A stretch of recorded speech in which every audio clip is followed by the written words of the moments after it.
اصول ختم ہو گیا نا وہ ملک بھی ختم ہو جاتا ہے۔ امریکن وزیر خارجہ نے کہا ہم نے بڑی کوشش کی کہ ایران پہ حملہ کریں اور ایران کو ختم کریں، کا کامیاب نہیں ہو سکتا۔ اس میں کوئی بات نہیں، ایران جس نظریے پہ بنا ہے اس نظریے کو ختم کر دو، ایران خود بخود انقلاب ختم ہو جائے گا۔ انقلاب نظریے پہ کھڑا ہے نا، نظریہ کیا ہے؟ حکومت اسلامی۔ حکومت اسلامی کا مطلب کیا کہ نوجوانوں کو باتقویٰ بنانا ہے، نمازی بنانا ہے، خواتین کو باحجاب بنانا ہے، جو سیرت اہل بیت پہ چلیں، امام زمانہ کے سپاہی بنائیں، کہ اب ان کے دین کو ان کے وجود سے نکال دو۔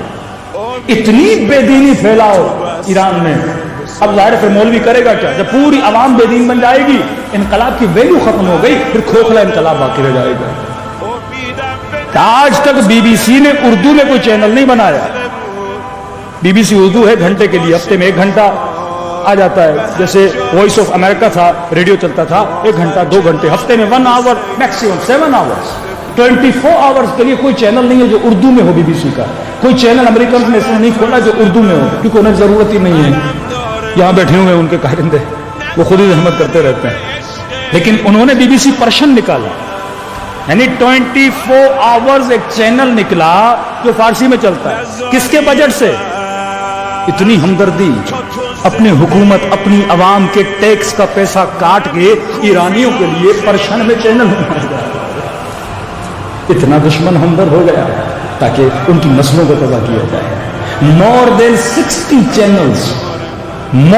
60 چینلز پرشین کے بنائے گئے، جو ہالی ووڈ کی فلمیں، بالی ووڈ کی فلمیں، ان کو ٹرانسلیٹ کرے، ان کو ڈب کرے پرشین میں، اور ایرانی جوان دیکھے۔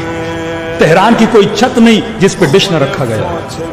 جوانوں کے ایمان کو تباہ ہو برباد کر دیا، ان کی غیرت کو تباہ ہو برباد کر دیا۔ کئی لوگ جاتے مولانا ہم تہران جاتے ہیں، ہمیں لگتا ہی نہیں کہ ہم ایران میں سے، لگتا ہم ترکی میں آ گئے ہیں۔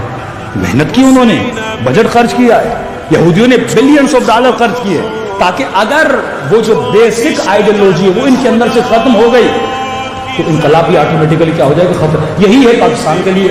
پاکستان کا نظریہ تھا لا الہ الا اللہ، یہ ملک بنا مسلمانوں کے لیے، لیکن اس ملک میں مسلم جب زندگی گزارتا ہے تو مشکل زندگی گزارتا ہے، لیکن ایک فاسق یہاں پہ بڑی آزادانہ زندگی گزارتا ہے۔ ایک چور کے لیے ملک بڑا محفوظ ہے کیونکہ مقصد ختم ہو گیا ہے۔ تو امام آ کر کریں گے کیا؟ فرمایا نظم آتا ہے دھاگے سے۔